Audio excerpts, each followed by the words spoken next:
Hello বন্ধুরা, ব্যানার্জি কিচেনকে সবাইকে স্বাগত জানাই। আপনারা কেমন আছেন? আশা করি ভালো আছেন। আমরাও সবাই ভালো আছি। তো আজকে আমি চিংড়ি মাছের সর্ষে বাটা দিয়ে ঝাল বানাচ্ছি। তো আমার মেয়ের পছন্দের প্রিয় খাবার এটা, চিংড়ি মাছ জানো সর্ষে বাটার ঝাল করো মা। বাবাকে বলবে, বাবা চিংড়ি মাছ জানো, আমি সর্ষে বাটার ঝাল খাবো। তো আমি চিংড়ি মাছগুলোকে ভালো করে ধুয়ে নিয়েছি। তারপরে কড়াই সর্ষে তেল দিয়ে পেঁয়াজগুলো ছেড়ে দিয়েছি। তারপরে এদিকে সর্ষে নিয়ে নিয়েছি আর দুটো কাঁচা লঙ্কা নিয়ে নিয়েছি।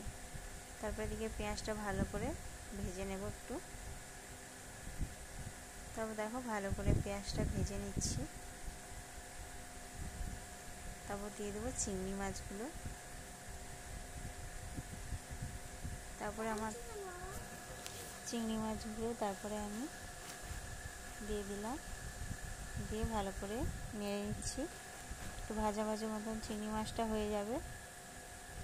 তারপরে দেখো ভালো করে ভেজে নিচ্ছি।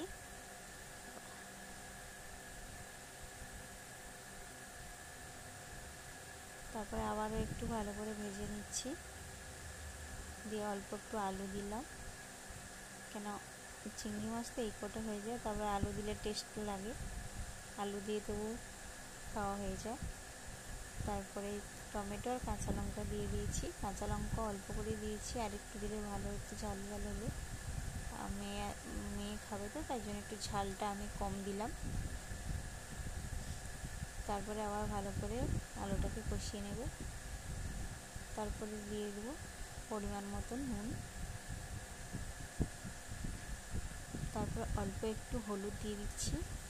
তো কিন্তু বেশি দেয় না, সর্ষে বাটা তরকারিতে বেশি দেয় না, অল্প একটু দেয়, তাই অল্প একটু হলুদ দিলাম।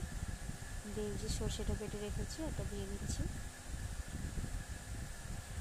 তারপরে শিল ধোয়া জলটা দিয়ে ভালো করে নেড়ে, শিল ধোয়া যে জলটা ওটা আমি দিয়ে দেবো।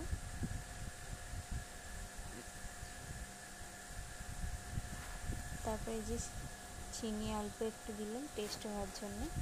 তারপরে ঢাকা দিয়ে দিলাম। তারপরে ঢাকা খুলে একটু সর্ষে তেল ছড়িয়ে দিচ্ছি। এই যে আমার চিংড়ি মাছটা একদম রেডি হয়ে গেছে। তো দেখো একদম রেডি হয়ে গেছে, আলু ফালু সব সেদ্ধ হয়ে গেছে। একটু ধনে পাতা দিলে ভালো হতো, কিন্তু ধনে পাতা আমার কাছে ছিল না, তাই দিইনি। তো আজকের রেসিপিটা আমার কেমন লেগেছে অবশ্যই জানাবে, ভালো লাগলে লাইক ও সাবস্ক্রাইব করবে। টাটা।